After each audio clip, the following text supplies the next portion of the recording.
Additional periodic trends. Electronegativity is the ability of an atom to attract other electrons. Using Coulomb's law, an atom with a high attractive force with its own electrons will also have a high attractive force with other electrons. So use Coulomb's law to rank boron, carbon, and nitrogen in terms of increasing force. The relative electronegativity goes like this. Boron is less than carbon, which is less than nitrogen. Why is that? Well, in the periodic table, you'll find boron, then carbon, then nitrogen in the same period. So nitrogen has more protons, so it has a greater effective nuclear charge and hangs on to its electrons a lot stronger, which means it'll attract other electrons more stronger. So what do we have here?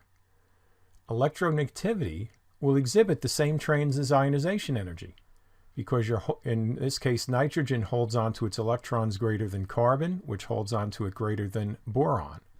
So it's harder to rip its own electrons off, but it has a greater attraction to stealing somebody else's electrons, right? So we have a higher ionization energy for nitrogen's electrons, and it has a higher electronegativity to attract other electrons.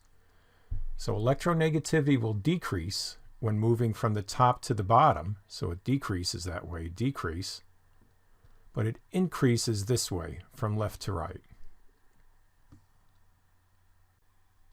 The data in this chart support the analysis. As you go across a period, that's this way, Z effective increases and the force between the nucleus and its electrons increases. As this force increases, it is easier for the atoms to attract other electrons, so electronegativity increases, just like we said on the previous slide. So summarizing, electronegativity increases as you go across a period. As you go down a group, the increased energy levels increase the radius of the atoms. The force between the nucleus and the electrons decreases, and it is harder for the atom to attract other electrons. So electronegativity will decrease going down a group. And you can see by the relative size of these elements, right? Here's your high electronegativity, here's lower. For this course at least, we're not going to worry about the electronegativities of the transition metals. And you can click here for a nice animation on the trends in electronegativity. Here's an exception to the electronegativity trends. Noble gases. They are normally left out because even though they're the smallest atoms, they neither want electrons nor want to get rid of them. Using your knowledge of electron configurations, why do you think they are left out of these trends? So think about it a second, and then we'll pull out the answer tab. They all have full shells, so they're stable. Gaining or losing an electron would decrease the stability of a noble gas atom, so it just doesn't happen. We have an exception here, and it includes the noble gases. Since they have a full shell, they are stable. Gaining or losing an electron would decrease the stability of a noble gas atom. So they do not attract electrons, so they are not electronegative. Electron affinity is a quantitative measure in units of kilojoules per mole of the change in energy of a gas atom or molecule when an electron is added to it.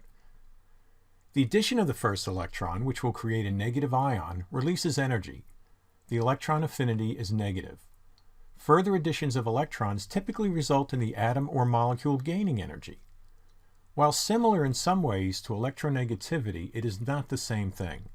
For one thing, electronegativity is a qualitative measure using an arbitrary scale for comparison.